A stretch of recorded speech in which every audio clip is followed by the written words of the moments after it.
እኔና ጓደኛዬ በጣም ቅርብ ነን። ቤተሰቦቻችንም እንደ አንድ ቤተሰብ ናቸው። እሷ እንደ እህቴ ነው የማያት። ቤታቸውም ለእኔ እንደ ቤቴ ነው። ባሏም ኢማም ነው፣ በዲኑ የተያዘ ጥሩ ስነ ምግባር ያለውና ጥሩ ሰው ነው ብዬ አውቀዋለሁ። መጀመሪያ ላይ የተጀመረው እኔ በትዳራቸው መካከል ያሉ ነገሮችን ለማስተካከል ስሞክር ነበር። ብዙ ጊዜ ስለ ህይወት፣ ስለ ዲን፣ ስለ ቤተሰብ እንነጋገር ነበር። ከጊዜ በኋላ ግን እኔን ለማግባት ፍላጎት እንዳለው ነገረኝ። ከእስልምና ሁለተኛ ሚስት ማግባት ሐላል መሆኑን አውቃለሁ እና እሱም ይህንን በቁም ነገር እንደሚያስብ ይታየኛል።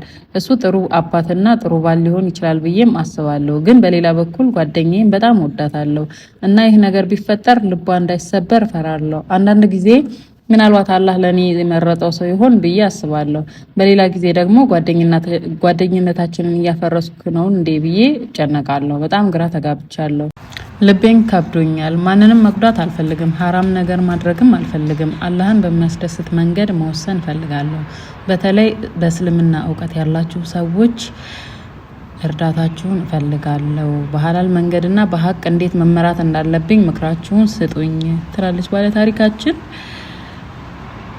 ሀሳብ አስተያየታችሁን ስጧት። ደግሞ ፎሎ እያደረጋችሁ